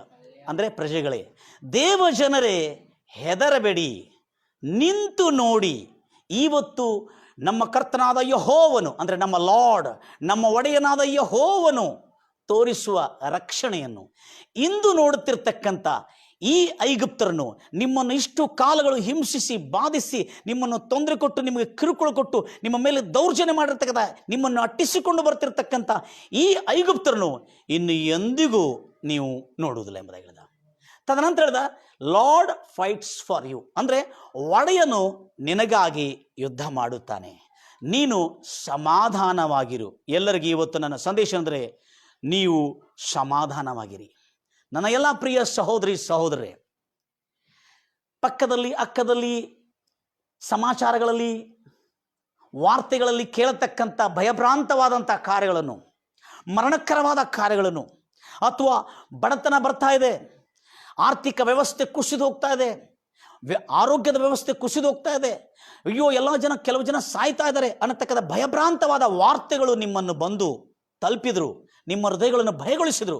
ಇವತ್ತು ನಾನು ಹೇಳೋದೇನೆಂದರೆ, ಶಾಂತವಾಗಿರಿ ದೇವಜನರೇ, ಶಾಂತವಾಗಿ ನಿಂತು ನೋಡ್ರಿ. ನಿಮ್ಮನ್ನು ಎಷ್ಟು ಮಾತ್ರಕ್ಕೂ ಒಡೆಯನಾದ ದೇವರು ಅದು ಕೇಡು ಆಗಲಿಕ್ಕೆ ನಿಮಗೆ ಬಿಟ್ಟು ಕೊಡೋದಿಲ್ಲ. Praise Lord Jesus. ಅದಕ್ಕೆ ಈಗ ರಾಜನ ಸೈನ್ಯ ಬಲವು, ಪ್ರಭುತ್ವವು ನಮ್ಮನ್ನು ಕಾಪಾಡ್ತದೆ, ಪರಲೋಕ ರಾಜ್ಯದ ಪ್ರಭುತ್ವ. ಅದಕ್ಕಾಗಿ ಈಗ ನಡೆದಿರ್ತಕ್ಕಂಥ ಸಂಗತಿ ಏನೆಂದರೆ, ಇಸ್ರಾಯೇಲಿನ ಜನಾಂಗ ಯುದ್ಧ ಮಾಡೋದಿಲ್ಲ. ಮೈ dear brothers and sisters, we are not warriors, we are not army also. Listen carefully my dear brothers and sisters, those who are believing the religious. ಯಾಕಂದರೆ ಭಾಳ ಜನ ವಿಶ್ವಾಸಿಗಳನ್ನು ನೀವು ವಿಶ್ವಾಸಿಗಳಾದ ಭಕ್ತರನ್ನು ಏನಂತ ವರ್ಣಿಸ್ತಾರೆ ಅಂದರೆ, ನಾವು ವೀರರು, ನಾವು ಸೈನಿಕರು, ನಾವು ಯುದ್ಧಶೂರರು ಎಂಬುದಾಗಿ ಕೆಲವು ಜನ ಹೇಳ್ತಾರೆ. ಇದು ಮತ ಸಂಬಂಧವಾದಂಥ ಪದ. ನಾವು ಯುದ್ಧಶೂರರಲ್ಲ, ಪ್ರಜೆಗಳು ಪ್ರಜೆನೇ. ಸೈನ್ಯ ಬಲ ಇದ್ದಿರ್ತದೆ, ಅದು ದೇವರ ಕಡೆಯಿಂದ, ಅದು ಪರಲೋಕದ ಪ್ರಭುತ್ವದಿಂದ ಬರ್ತದೆ ಹೊರತು ಪ್ರಜೆಗಳು ಯಾವತ್ತಿಗೂ ಯುದ್ಧ ಮಾಡುವುದಿಲ್ಲ. ಪ್ರಜೆಗಳು ಯಾವತ್ತಿಗೂ ಯಾವುದರನ್ನು ಕೂಡ ಎದುರಿಸಲಿಕ್ಕೆ ಹೋಗುವುದಿಲ್ಲ. ಪ್ರಜೆಗಳ ಕೆಲಸ ಏನಂದರೆ ಶಾಂತವಾಗಿ ಗುಪ್ತ ಸ್ಥಾನದಲ್ಲಿ, ಅವರ ಆಶ್ರಯ ಸ್ಥಾನದಲ್ಲಿ ಹೋಗಿ ಆಶ್ರಯ ತಗೊಳ್ಬೇಕು ಅಷ್ಟೇ ಹೊರತು, ಶಾಂತವಾಗಿ ನಿಂತು ನೋಡಬೇಕು ಅಷ್ಟೇ ಹೊರತು ಯುದ್ಧ ಮಾಡೋದು. ಅರಸನ ಸುತ್ತಲಿರತಕ್ಕಂಥ ಸೈನ್ಯ ಸಮೂಹವು, ಶತಾಧಿಪತಿಗಳು, ರಥರಥಾಶ್ವಗಳು, ಅಶ್ವಗಳು, ಆನೆ ಬಲವು, ಕುದುರೆ ಬಲವು, ಇವೆಲ್ಲದರಿಂದ ಯುದ್ಧ ನಡೀತದೆ ಹೊರತು ಪ್ರಜೆಗಳು ಯುದ್ಧ ಮಾಡುವ ಅಗತ್ಯ ಇಲ್ಲ. ಅದಕ್ಕಾಗಿ ನಾನು ಹೇಳ್ತಾನೆ, ಶುಭವಾರ್ತೆ ಏನಂದರೆ, ನನ್ನ ಪ್ರಿಯ ಸಹೋದರಿ ಸಹೋದರೇ, ದೇವಜನರೇ, ಶಾಂತವಾಗಿರಿ. ನಿಮ್ಮನ್ನು ಅಟ್ಟಿಸಿಕೊಂಡು ಬರ್ತಿರ್ತಕ್ಕಂಥ ಯಾವುದೇ ಮಾರಕ ಸೋಂಕು ಆಗಿರಲಿ, ಅದು ನಿಮ್ಮನ್ನು ಮುಟ್ಟದಂತೆ ಕಾಪಾಡತಕ್ಕಂಥ ದಾಯಿತ್ವ, ರಕ್ಷಣೆ ದಾಯಿತ್ವ ನಮ್ಮ ಒಡೆಯನಾದ ಕರ್ತನಾದ ಯೇಸು ಕ್ರಿಸ್ತನ ಭುಜದ ಮೇಲಿದೆ. ನಿಮ್ಮನ್ನು ಅಟ್ಟಿಸಿಕೊಂಡು ಬರ್ತಿರ್ತಕ್ಕಂಥ ಆರ್ಥಿಕ ವ್ಯವಸ್ಥೆಯಲ್ಲಿ ಬಂದಿರತಕ್ಕಂಥ ಕುಸಿತ, ಬಡತನ, ದರಿದ್ರ, ಸಾಲದ ಭಾರ, ಅಯ್ಯೋ ಅವಮಾನದ ಭಾರ, ಇವೆಲ್ಲದರಿಂದ ರಕ್ಷಿಸೋದಕ್ಕಾಗಿ ನಿಮ್ಮ ಕರ್ತನಾದ ಒಡೆಯನು ತನ್ನ ಸೇನಾಪಡೆಯನ್ನು, ತನ್ನ ದೇವದೂತರ ಸೇನಾಪಡೆಯನ್ನು, ತನ್ನ ದೇವದೂತರ ಕ್ಯಾಪ್ಟನನ್ನು, ತನ್ನ ದೇವದೂತರ ಆ ಹೆವನ್ಲಿ ಹೋಸ್ಟನ್ನು ಆತ ನಿಮಗಾಗಿಟ್ಟಿದ್ದಾನೆ. ದೇವಜನರು ಮೌನವಾಗಿದ್ದು ಶಾಂತವಾಗಿದ್ದು ಆ ರಕ್ಷಣೆಯನ್ನು ನಿಮ್ಮ ಕಣ್ಣಾರೆ ನೋಡ್ರಿ ಎಂಬುದಾಗಿ ಅಲ್ಲಿ ಹೇಳಿದನು. ಆಗ ಇಸ್ರಾಯೇಲ್ ಜನಾಂಗ ಮಾಡಿದ್ದೇನೆಂದರೆ, ಸುಮ್ಮನೆ ಶಾಂತವಾಗಿ ನಡ್ಕೊಳ್ತಾ ಹೋಗೋದಿತ್ತದು. ಆದರೆ ಆ ರಾತ್ರಿಯಲ್ಲ ಅಲ್ಲಿ ನಿಂತಿರುವಾಗ ಈ ಮಾತನ್ನು ಹೇಳಿದ ಕೂಡಲೇ ದೇವದೂತವು, ಇಸ್ರಾಯೇಲ್ ಜನಾಂಗದ ಮುಂದೆ ಹೋಗ್ತಿರುವ ದೇವದೂತವು ಇಸ್ರಾಯೇಲ್ ಜನಾಂಗ ಹಿಂಭಾಗಕ್ಕೆ ಬಂತು. ಹಿಂಭಾಗಕ್ಕೆ ಬಂದಿರುವಾಗ ಹಿಂದಿನಿಂದ ಅಟ್ಟಿಸಿಕೊಂಡು ಬರ್ತಿರ್ತಕ್ಕಂಥ ಐಗುಪ್ತರ ಸೈನ್ಯವನ್ನು, ಈ 600 ರಥಗಳನ್ನು ಹಿಂಭಾಗಕ್ಕೆ ಹೋಗಿದ್ದ ನಂತರ ದೇವದೂತ ಅಲ್ಲಿರ್ತಕ್ಕಂಥ ಮೇಘಸ್ತಂಭ ಅವರಿಗೆ ಕತ್ತಲನ್ನು ತೋರಿಸಿತ್ತು, ಅದರೊಳಗಿರ್ತಕ್ಕಂಥ ಬೆಂಕಿ ಸ್ತಂಭ ಇವರಿಗೆ ಬೆಳಕನ್ನು ತೋರಿಸ್ತಾ ಇತ್ತು. ಆ ಸಮಯದಲ್ಲಿ ಇಸ್ರಾಯೇಲ್ ಜನಾಂಗ ಸುರಕ್ಷಿತವಾಗಿ ಮುಂದೆ ಸಾಗ್ತಾ ಇದ್ರು. ಅಲ್ಲೇ ಕಾದಿದ್ದರು, ಸಮುದ್ರದ ಎದುರಿನಲ್ಲಿ ಕಾಯ್ದು ಶಾಂತವಾಗಿ ನಿಂತಿದ್ರು. ದೇವರು ಅಲ್ಲಿ ಅವರ ಹಿಂದೆ ಮೇಘಸ್ತಂಭವಾಗಿ, ಬೆಂಕಿ ಸ್ತಂಭವಾಗಿ ಇಸ್ರಾಯೇಲ್ ಜನಾಂಗವನ್ನು ಕಾಪಾಡ್ತಾ ಬರ್ತಿರ್ತಕ್ಕಂಥ ಸೈನ್ಯವನ್ನು ಅಲ್ಲಿ ಮೇಘ ಮತ್ತು ಬೆಂಕಿ ಸ್ತಂಭವಾಗಿ ಅಲ್ಲಿ ತಡೆದು ಅಲ್ಲಿ ಕತ್ತಲನ್ನುಂಟು ಮಾಡಿದ ಇಸ್ರಾಯೇಲ್ ರಕ್ಷಣೆಯನ್ನು ಕೊಡೋದಕ್ಕಾಗಿ ಈಜಿಪ್ಟ್ ದುಷ್ಟ ರಾಜಕೀಯವಾಗಿರ್ತಕ್ಕಂಥ ಫರೋ ಸಾಮ್ರಾಜ್ಯವನ್ನು ಅಲ್ಲೇ ಸೈನಿಕರನ್ನು ನಿಲ್ಲಿಸಿಬಿಟ್ಟಿದ ಕೂಡಲೇ ಜರುಗಿರ್ತಕ್ಕಂಥ ಸಂಗತಿ ಏನಂದ್ರೆ, ಎಲ್ಲರೂ ಹೇಳ್ತಾರೆ ಅಲ್ವೇ, ಆವಾಗ ಇಸ್ರಾಯೇಲ್ ಜನಾಂಗವನ್ನು ಕಾಪಾಡೋದಕ್ಕಾಗಿ ದೇವರು ಐಗುಪ್ತ ಸೈನ್ಯ ಸಮೂಹಕ್ಕೆ ಕತ್ತಲೆಯನ್ನು ಉಂಟು ಮಾಡಿದನು. ಆ ಸಮಯದಲ್ಲಿ ಬೆಂಕಿ ಸ್ತಂಭ ಇಸ್ರಾಯೇಲರಿಗೆ ಬೆಳಕು ಕೊಡ್ತಾ ಇತ್ತು. ಈ ಒಂದು ಹಿಂದೆ ಸುಭದ್ರತೆ, ಕತ್ತಲು, ದೇವದೂತರ ಸೈನ್ಯ ಸಮೂಹ ನಿಲ್ಲಿಸಿದನು. ಮುಂದೆ ಸಮುದ್ರ ನಿಂತಿದೆ, ನೀರಿನ ಒಂದು ದೊಡ್ಡ ಲೋಕವೊಂದು ನಿಂತಿದೆ. ಇದನ್ನು ಕೆಂಪು ಸಮುದ್ರ, ಈ ಸಮುದ್ರವು ಅಡ್ಡಿಯಾಗಿಬಿಟ್ಟಿದೆ. ಹಿಂದೆ ನೋಡಿದ್ರೆ ಶತ್ರು ಅಟ್ಟಿಸ್ಕೊಂಡು ಬರ್ತಾ ಇದ್ದಾನೆ. ಆದರೆ ಮೋಸೆಗೆಳೆದ ದೇವರು, ಸಮುದ್ರದ ಮೇಲೆ ನೀನು ಕೋಲನ್ನು ಚಾಚಿ ಗದರಿಸು, ಅದನ್ನು ವಿಭಾಗಿಸು, ಸಮುದ್ರದಲ್ಲಿ ವನ ನೆಲ ಆಗುವುದೆಂಬುದಾಗಿ ಹೇಳಿದ. ಗಂಭೀರವಾಗಿ ಹೇಳ್ತಾರಲ್ವಿಯ, ಸಮುದ್ರದಲ್ಲಿ ಒಣ ನೆಲ ಉಂಟಾಗೋದು.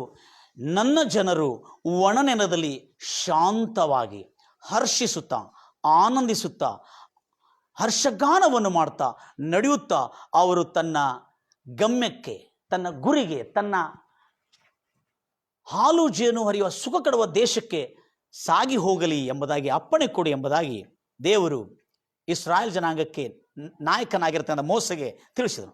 ಇದಾಗಿದ್ದ ನಂತರ ಇಸ್ರಾಯೇಲ್ ಜನಾಂಗ ಯುದ್ಧ ಮಾಡಿಲ್ಲ. ಆದರೆ ಐಗುಪ್ತ ದೇಶದ ರಥರಥಾಶ್ವಗಳು, ಅಶ್ವಗಳು, ಆನೆಗಳು ಇಸ್ರಾಯೇಲ್ ಜನಾಂಗ ಮೇಲೆ ದಾಳಿ ಮಾಡಲಿಕ್ಕೆ ಬರತಕ್ಕಂಥ ಆನೆಗಳು, ಅಶ್ವಗಳು, ಈ ರಥಾಶ್ವಗಳನ್ನು ಎಲ್ಲ ಹೇಳ್ತಾರೆ ಅಲ್ಲೂಯ, ರಥಾಶ್ವಗಳನ್ನು ಆತನು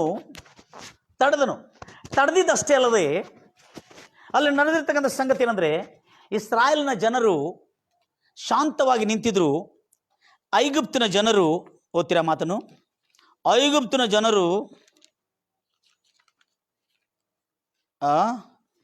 14ನೇ ಅಧ್ಯಾಯ. ಐಗುಪ್ತಿನ ಜನರು ಏನು ಮಾಡ್ತಾ ಇದ್ದಾರೆ ನೋಡ್ರಿ.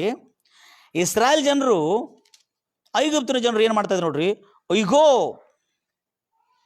ಅವರು ಇದೆಲ್ಲ ಸಂಗತಿಗಳನ್ನು ನೋಡಿದ ಕೂಡಲೇ ಹೆದರಿಬಿಟ್ರು.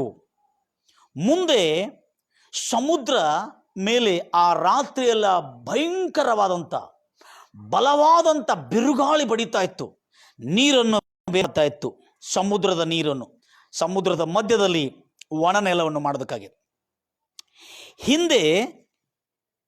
ಹಿಂದೆ ಮೇಘಸ್ತಂಭ ನಿಂತುಕೊಂಡು ದುಷ್ಟರ ರಾಜಕೀಯ ವ್ಯವಸ್ಥೆಗೆ ಕತ್ತಲನ್ನುಂಟು ಮಾಡಿತು. ಆ ಸಮಯದಲ್ಲಿ ಐಗುಪ್ತ ದೇಶದ ಸೈನಿಕರು ಏನಂದ್ರಂದ್ರೆ, 25ನೇ ವಚನ, 14:25.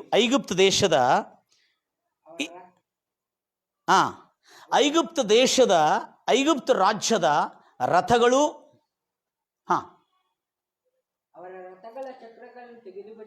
ದೇವರು ಅವರ ರಥಗಳ ಚಕ್ರ, ಐಗುಪ್ತ ದೇಶದ ರಥಗಳ ಚಕ್ರಗಳನ್ನು ತೆಗೆದುಬಿಟ್ಟು ಅವರು ಬಹಳ ಕಷ್ಟದಿಂದ ಹೋಗುವ ಹಾಗೆ ಮಾಡಿದನು. ಆಗ ಐಗುಪ್ತರ ಕ್ಯಾಪ್ಟನ್ಸ್, ಐಗುಪ್ತರ ಯುದ್ಧ ಸೈನಿಕ ಕ್ಯಾಪ್ಟನ್ಸ್ಗಳು ಏನಂದ ಆದೇಶ ಕೊಟ್ರಂದ್ರೆ, ನಾವು ಇಸ್ರಾಯೇಲರನ್ನು ಅಟ್ಟಿಸಿಕೊಂಡು ಅವರ ಮೇಲೆ ದಾಳಿ, ಅವರನ್ನು ಸೆರೆ ಹಿಡುವುದಕ್ಕಿಂತ ನಾವು ತಿರುಗಿ ಓಡಿ ಹೋಗೋಣ ಎಂಬುದಾಗಿ ಅವರು ವಿಚಾರಣೆಯಲ್ಲಿ ಅವರು ಆದೇಶವನ್ನು ಹೊರಡಿಸಲಿಕ್ಕೆ ಪ್ರಯತ್ನ ಮಾಡಿದರು. ಜನರೆಲ್ಲರೂ, ಅಲ್ಲಿರ್ತಕ್ಕಂಥ ಸೈನಿಕರು, ಕ್ಯಾಪ್ಟನ್ಸ್ಗಳು. ಆದರೆ ಅರಸನು ಮುಂದೆ, ಕಾರಣ ಏನಂದ್ರೆ,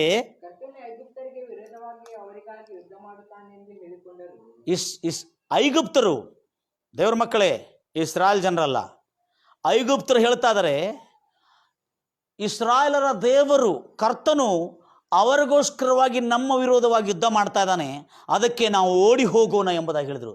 ದೇವ್ರ ಮಕ್ಕಳೇ, ನಿಮಗೆ ಆದರೆ ಇಸ್ರಾಯೇಲ್ ಜನಾಂಗಕ್ಕೆ ಗೊತ್ತಿಲ್ಲ ಐಗುಪ್ತರು ಏನು ಮಾತಾಡ್ತಾ ಇದ್ದಾರೆ ಅಂತೇಳಿ. ಆದರೆ ಐಗುಪ್ತರು ಬರೋದು ನೋಡಿ ಇಸ್ರಾಯೇಲ್ ಜನ ಹೆದರ್ತಾ ಇದ್ದಾರೆ, ಅವರ ಹೆದರಿಕೆ ಕಡಿಮೆ ಆಯಿತು. ಆದರೆ ಐಗುಪ್ತರಿಗೆ ಗೊತ್ತಿಲ್ಲ ಇಸ್ರಾಯೇಲ್ ಜನ ಎಷ್ಟು ಸುಭದ್ರತೆಯಲ್ಲಿದೆ ಅಂತೇಳಿ. ಆಮೇಲೆ ಇಸ್ರಾಯೇಲ್ ಜನಾಂಗಕ್ಕೆ ಗೊತ್ತಿಲ್ಲ ಐಗುಪ್ತರು ಏನು ಮಾತಾಡ್ತಾ ಇದ್ದಾರೆ ಅಂತ. ಏನಂತ ಹೇಳ್ತಾ ಇದ್ದಾರೆ, ಅವರ ದೇವರಾದ ಯೆಹೋವನು, ಅವರ ಒಡೆಯನಾದ ಯೆಹೋವನು ಅವರವಾಗಿ ನಮ್ಮ ವಿರೋಧವಾಗಿ ಯುದ್ಧ ಮಾಡ್ತಾ ಇದ್ದಾನೆ, ನಾವು ತಿರುಗಿ ವಾಪಸ್ ಹೋಗಿಬಿಡೋಣ, ಯಾಕಂದ್ರೆ ನಾವು ಅವರನ್ನು ಗೆಲ್ಲಲಿಕ್ಕೆ ಆಗುವುದಿಲ್ಲ ಎಂಬುದಾಗಿ ದುಷ್ಟ ರಾಜಕೀಯ ಪ್ರಭುತ್ವವಾಗಿರ್ತಕ್ಕಂಥ ಐಗುಪ್ತ ದೇಶದ ಫರೋ ಅರಸನ ಸೈನಿಕರು, ಅವರ ಕ್ಯಾಪ್ಟನ್ಗಳಿಗೆ ಗೊತ್ತಾಯಿತು. ಆದರೆ ನಡೆದ ಸಂಗತಿ ನೋಡೋಣ ಮುಂದೆ. ಆಗ ಕರ್ತನು ಮೋಶೆಗೆ ಐಗುಪ್ತರ ಮೇಲೆಯೂ ಅವರ ರಥಗಳ ಮೇಲೆಯೂ, ಅಷ್ಟೇ ಸಾಕು, ಥ್ಯಾಂಕ್ ಯು.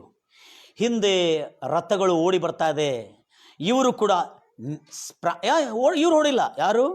ಪ್ರಜೆಗಳು ಓಡಿಲ್ಲ. ಪ್ರಜೆಗಳು ಶಾಂತವಾಗಿ ಸಮುದ್ರದ ಒಳಗೆ ನಡೆಯುತ್ತಾ ಬರ್ತಾ ಇದ್ದಾರೆ. ಸಮುದ್ರದ ಒಳಗೆ ಎರಡೂ ಪಕ್ಕದಲ್ಲಿ ಗೋಡೆಗಳಂತೆ ನೀರು ನಿಂತಿತ್ತಂತೆ. ಆ ನಿಂತಿರುವ ನೀರಲ್ಲಿ ಮೀನುಗಳು, ಸಮುದ್ರದ ಜಲಚರಗಳನ್ನು, ಅದರೊಳಗಿರ್ತಕ್ಕಂಥ ಪ್ರಾಣಿಗಳನ್ನು, ಅದರಲ್ಲಿರ್ತಕ್ಕಂಥ ಜಲಚರಗಳನ್ನು, ದೊಡ್ಡ ದೊಡ್ಡ ಮೀನುಗಳನ್ನು, ಸಮುದ್ರ ಒಳಗಿರ್ತಕ್ಕಂಥ ಲೋಕವನ್ನು ನೋಡುತ್ತಾ ಹರ್ಷದಿಂದ ಸಾಗುತ್ತಿದ್ದರಂತೆ ಅವರು.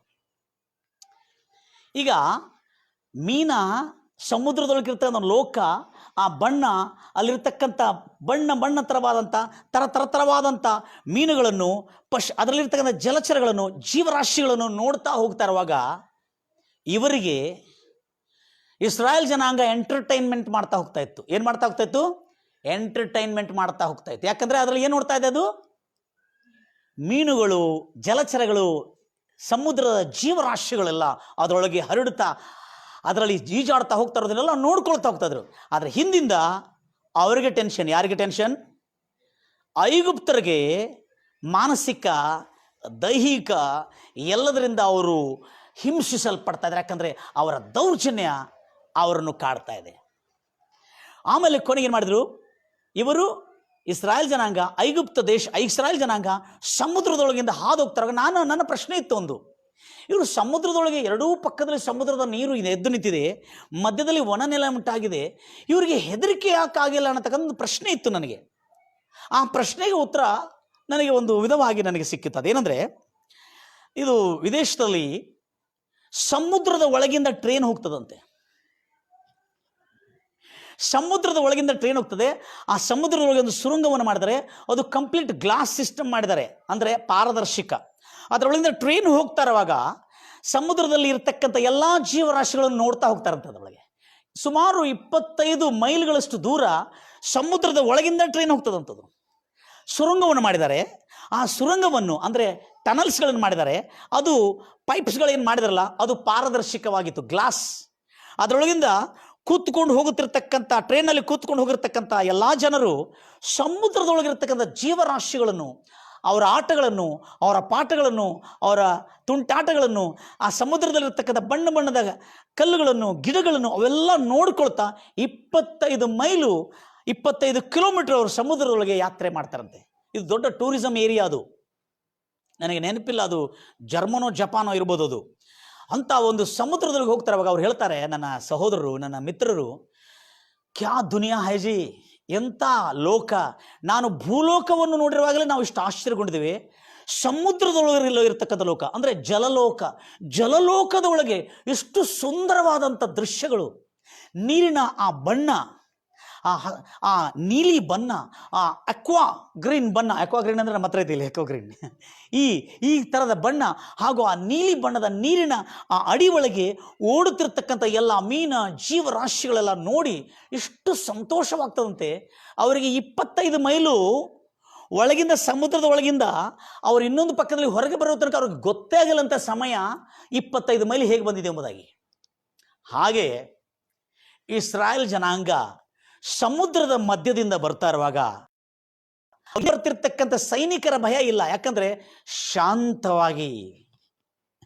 ಶಾಂತವಾಗಿ ಸಮುದ್ರದಲ್ಲಿರ್ತಕ್ಕಂಥ ಜೀವರಾಶಿಗಳು, ಎಂದಿಗೂ ನೋಡಿಲ್ಲ ಅವರ ಜೀವರಾಶಿಗಳು, ಅಂಥ ಜೀವರಾಶಿಗಳು ನೋಡಿಕೊಳ್ತಾ ಹರ್ಷಿಸ್ತಾ, ಅವರ ಮಕ್ಕಳು ಕೂಡ ಏನು ಡ್ಯಾಡಿ, ದೊಡ್ಡ ನೀರಿನ ಕಂಬ ನಿಂತುಬಿಟ್ಟಿದೆ, ದೊಡ್ಡ ನೀರಿನ ಗೋಡೆಗಳು ನಿಂತುಬಿಟ್ಟಿದೆ, ಎಲ್ಲರಲ್ಲೂ ದೊಡ್ಡ ನೀರಿನ ಗೋಡೆಗಳು ನಿಂತುಬಿಟ್ಟಿದೆ, ನಾವು ಸಮುದ್ರದೊಳಗೆ ಬರ್ಲಿಕ್ಕೆ ಆಗೋದಿಲ್ಲ ಅಂತ ಹೆದರಬೇಕಾಗಿತ್ತಲ್ಲ ಇವರು.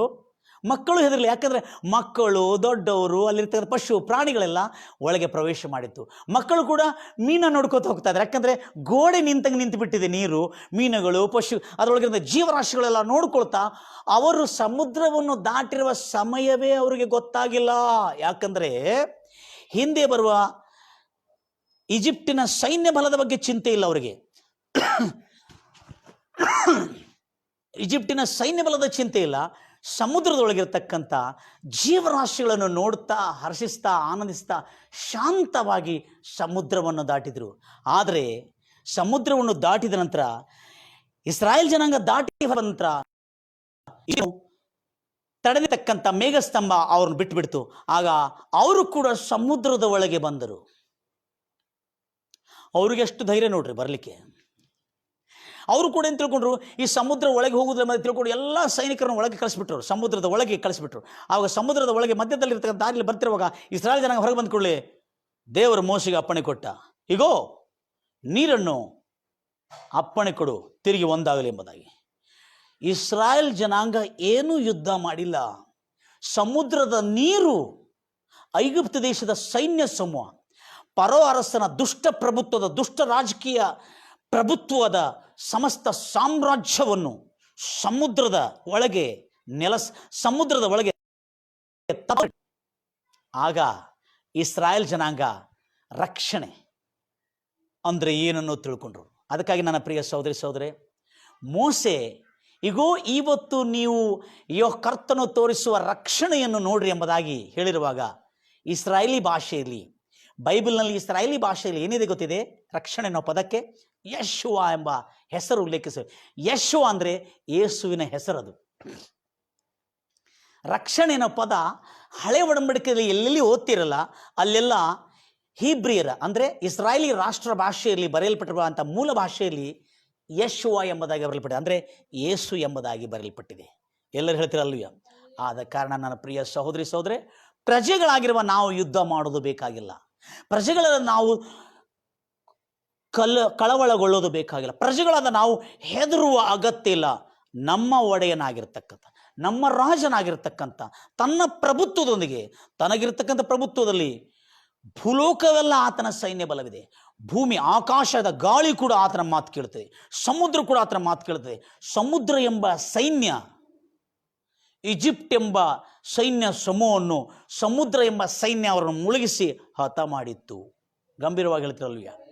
ಅದಕ್ಕಾಗಿ ನಿನ್ನನ್ನು ಅಟ್ಟಿಸಿಕೊಂಡು ಬರ್ತಿರ್ತಕ್ಕಂಥ ಬಡತನದ ದುಷ್ಟ ರಾಜಕೀಯ ಪ್ರಭುತ್ವ, ನಿನ್ನನ್ನು ಅಟ್ಟಿಸಿಕೊಂಡು ಬರ್ತಿರ್ತಕ್ಕಂಥ ಮಾರಕ ಸೋಂಕುಗಳು, ಅಂಟು ರೋಗಗಳು, ನಿನ್ನನ್ನು ಅಟ್ಟಿಸಿಕೊಂಡು ಬರ್ತಿರ್ತಕ್ಕಂಥ ಭಯ, ದಿಗುಲು, ಚಿಂತೆ, ಕಳವಳ, ಇವೆಲ್ಲಗಳಿಗೆ ಇವತ್ತು ನಿನ್ನ ದುಃಖ ದಿನವು ಸಮಾಪ್ತವಾಗಿದೆ. ನನ್ನ ಸಹೋದರರೇ, ಯಾರ್ಯಾರು ಇವತ್ತು ಯೇಸು ಎಂಬ ಹೆಸರಿನಲ್ಲಿರ್ತಕ್ಕಂಥ ರಕ್ಷಣೆ ಅಂದರೆ ಏನು, ಸತ್ತ ನಂತರ ಪರಲೋಕ, ಸತ್ತ ನಂತರ ನರಕದಿಂದ ತಪ್ಪಿಸ್ತಾನ ಅನ್ನತಕ್ಕಂಥದ್ದಲ್ಲ ನನ್ನ ಪ್ರಿಯ ಸಹೋದರಿ ಸಹೋದರೇ. ಬದುಕುತ್ತಿರುವ ಜೀವನದಲ್ಲಿ ರಕ್ಷಣೆ ಏನನ್ನೋದನ್ನು ತೋರಿಸಿದಾನೆ. ಬೈಬಲ್ ಮೂಲಕವಾಗಿ ನಾವು ಅದನ್ನು ಕಂಡುಕೊಂಡಿದ್ದೇವೆ. ಅದಕ್ಕಾಗಿ ನಮಗೆ ಬೇಕಾಗಿರ್ತಕ್ಕಂಥ ಮತ ಸಂಬಂಧವಾದ ಆಲೋಚನೆಗಳಿಂದ ರಕ್ಷಣೆಗೆ ಅಪಾರ್ಥವನ್ನು ಕೊಟ್ಟಿದ್ದೆ ನಾವು. ರಕ್ಷಣೆಗೆ ತಪ್ಪು ಅರ್ಥವನ್ನು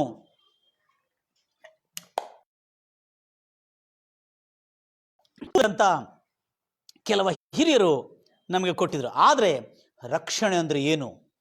ತನ್ನ ಪ್ರಜೆಗಳನ್ನು ಯಾವ ರೋಗ ಬರದಂತೆ, ತನ್ನ ಪ್ರಜೆಗಳಿಗೆ ಯಾವ ಬಡತನ ಬರದಂತೆ, ತನ್ನ ಪ್ರಜೆಗಳಿಗೆ ಯಾವ ಸಂಭವಿಸದಂತೆ ಕಾಪಾಡುವುದೇ ರಕ್ಷಣೆ ಅನ್ನತಕ್ಕಂಥ ಸತ್ಯವು ಇವತ್ತು ನಾವು ಕಂಡಿರ್ತೀವಿ. ನನ್ನ ಪ್ರಿಯ ಸಹೋದರಿ ಸಹೋದರೇ, ಆ ರಕ್ಷಣೆ ಎಂಬ ಪದದ ಅರ್ಥವೇ ಇಂಗ್ಲಿಷ್ ಭಾಷೆಯಲ್ಲಿ ಜೀಸಸ್ ಎಂಬುದಾಗಿ ಹೇಳ್ತೇವೆ, ಕನ್ನಡ ಭಾಷೆಯಲ್ಲಿ ಯೇಸು ಎಂಬುದಾಗಿ ಹೇಳ್ತೇವೆ. ಅಂದರೆ ರಕ್ಷಣೆ. ಇದನ್ನೇ ಹೀಬ್ರಿಯರ್ ಅಂದರೆ ಇಸ್ರಾಯೇಲಿ ರಾಷ್ಟ್ರ ಭಾಷೆಯಲ್ಲಿ ಯೇಷುವ ಎಂಬುದಾಗಿ ಹೇಳ್ತಾರೆ. ಏನಂತ ಹೇಳ್ತಾರೆ? ಯೇಷುವ ಎಂಬುದಾಗಿ ಹೇಳ್ತಾರೆ. ಯೇಷುವ ಅಂದರೆ ರಕ್ಷಣೆ. ಎದರಿಂದ ರಕ್ಷಣೆ? ನಿನಗೂ, ನಿನ್ನ ಕುಟುಂಬಕ್ಕೂ, ನಿನ್ನ ಸ್ವಾಸ್ಥ್ಯಕ್ಕೂ, ನಿನ್ನ ದೇಶಕ್ಕೂ ರಕ್ಷಣೆಯನ್ನು ಅನುಗ್ರಹಿಸುತ್ತಾನೆ. ನನ್ನ ಪ್ರಿಯ ಸಹೋದರಿ ಸಹೋದರೇ, ಯಾವುದೇ ರೋಗವಾಗಿರಲಿ, ಒಂದು ವೇಳೆ ನಿಮ್ಮನ್ನು ಕಾಡ್ತಾ ಇದೆಯಾ, ಯಾವುದೇ ಅಂಟು ರೋಗವಾಗಲಿ, ಯಾವುದೇ ಮಾರಕ ಸೋಂಕಾಗಿರಲಿ, ಯಾವುದೇ ಹಳೆ ರೋಗವಾಗಿರಲಿ, ಇವತ್ತು ಯೇಸು ನಿನ್ನನ್ನು ಗುಣಪಡಿಸುತ್ತಾನೆ. ರಕ್ಷಣೆ ಅಂದರೆ ನಿನ್ನನ್ನು ರೋಗಗಳಿಂದ ರಕ್ಷಿಸುವನು, ಮಾರಕ ರೋಗಗಳಿಂದ ರಕ್ಷಿಸುವನು, ಬಡತನದಿಂದ ಕಾಪಾಡುವವನು, ಅವಮಾನ, ದರಿದ್ರ, ಶಾಪ, ದುಷ್ಟರಿಂದ, ಪಾಪಾತ್ಮರಿಂದ, ಅಪಹಾಸ್ಯ ಮಾಡೋರಿಂದ ಕಾಪಾಡುವುದೇ ರಕ್ಷಣೆ. ಅದು ಕ್ರಿಸ್ತ ಯೇಸುವಿನಿಂದ ನಮಗೆ ಉಂಟಾಗ್ತದೆ. ಕಣ್ಣನ್ನು ಮುಚ್ಚೋಣ, ಪ್ರಾರ್ಥಿಸೋಣ. ನನ್ನ ಪ್ರಿಯ ಕರ್ತಾದಿ ಕರ್ತನೆ, ದೇವಾದಿ ದೇವನೇ, ನಿನಗೆ ಸ್ತೋತ್ರ ಉಂಟಾಗಲಿ ಕರ್ತನೆ. ಎಷ್ಟೋ ಜನರು ಕರ್ತನೆ ನಿನ್ನ ವಾಕ್ಯವನ್ನು ಕೇಳ್ತಾ ಇದ್ದಾರೆ. ಅವ್ರಿಗೆ ಕರ್ತನೆ ಇವತ್ತು ಸುಖ, ಸಮಾಧಾನ, ಶಾಂತಿ, ನೆಮ್ಮದಿ, ತೃಪ್ತಿ ಉಂಟಾಗಲಿ ಕರ್ತನೆ. ಯೇಸುವನ್ನು ತಿಳಿದುಕೊಂಡಿದ್ದವರು, ಯೇಸುವಿನ ವಾಕ್ಯವನ್ನು ಕೇಳಿರ್ತಕ್ಕಂಥವ್ರು, ಯೇಸುವನ್ನು ಕೊಂಚವಾಗಿ ಪ್ರಾರ್ಥನೆ ಮಾಡಿದರೆ ಸಾಕು, ಅವರ ರೋಗಗಳು ಗುಣವಾಗುವುದು. ಯೇಸುವನ್ನು ಕೂಗಿ, ಅಯ್ಯೋ ದೇವರೇ, ನನ್ನ ಈ ಬಡತನದಿಂದ ಕಾಪಾಡೆಂಬುದಾಗಿ ಕೇಳಿದರೆ ಸಾಕು, ಅವರ ಬಡತನವು ದೂರ ಮಾಡತಕ್ಕಂಥ ಸಾಮರ್ಥ್ಯವು ಯೇಸುವಿನಲ್ಲಿದೆ. ಈಗೋ ದೇವರೇ, ನನಗಿರ್ತಕ್ಕಂಥ ಈ ಭಯಭ್ರಾಂತವಾದಂಥ ಪರಿಸ್ಥಿತಿಗಳಲ್ಲಿ, ದಿಗುಲು ಚಿಂತೆಗಳಲ್ಲಿ, ಸಾಲದ ಚಿಂತೆಗಳಲ್ಲಿ, ಆರ್ಥಿಕ ಕುಸಿತಗಳಲ್ಲಿ ನೀವು ಭಯಪಡ್ತಾ ಇದ್ದೀರಾ? ಭಯಪಡಬೇಡ್ರಿ. ಯೇಸುವನ್ನು ಕೂಗಿ ಪ್ರಾರ್ಥನೆ ಮಾಡಿದ್ರೆ ಸಾಕು. ನನ್ನ ಪ್ರಿಯ ಸಹೋದರಿ ಸಹೋದರ, ಏಸಯ್ಯ ನನ್ನನ್ನು ಕಾಪಾಡು ಎಂಬುದಾಗಿ ನೀನು ರಕ್ಷಣೆಗಾಗಿ ಕೂಗಿದರೆ ಸಾಕು, ನಿನಗೆ ಖಂಡಿತವಾಗಿ ರಕ್ಷಣೆಯನ್ನು ಅನುಗ್ರಹಿಸುತ್ತಾರೆ ಎಂಬುದಾಗಿ ಯೇಸು ಕ್ರಿಸ್ತ ನಾಮದಲ್ಲಿ ಶುಭವು, ಕ್ಷೇಮವು, ಸಮೃದ್ಧಿಯು, ಅಭಿವೃದ್ಧಿಯು, ಆರೋಗ್ಯವು, ಸ್ವಸ್ಥತೆ ಉಂಟಾಗಲಿ ಎಂಬುದಾಗಿ ಯೇಸು ನಾಮದಲ್ಲಿ ಹಾರೈಸುತ್ತಾ ಇದ್ದೇನೆ. ಶುಭವಾಗಲಿ ಎಂಬುದಾಗಿ ಪ್ರಾರ್ಥಿಸಿ ಬೇಡಿ ಹೊಂದಿದ್ದೇನೆ ತಂದೆ. ನನ್ನ ಪ್ರಿಯ ಸಹೋದರಿ ಸಹೋದರಿ, ರಕ್ಷಕನು, ಯೇಸು ಎಂಬ ಹೆಸರಿನ ಅರ್ಥವೇ ರಕ್ಷಕನು. ಆತನು ನಮ್ಮನ್ನು ಪಾಪದಿಂದ, ಶಾಪದಿಂದ, ರೋಗದಿಂದ, ಬಡತನದಿಂದ, ಭಯದಿಂದ, ದಿಗುಲಿಂದ, ಚಿಂತೆಯಿಂದ ರಕ್ಷಿಸುವವನೇ ರಕ್ಷಕನು. ಆತನೇ ಯೇಸು ಕ್ರಿಸ್ತನು. ಇಂದಿನಿಂದ ಸುಖವಾಗಿ, ಕ್ಷೇಮವಾಗಿರಿ ಎಂಬುದಾಗಿ ಹಾರೈಸುತ್ತಾ, ಗಾಡ್ ಬ್ಲೆಸ್ ಯು.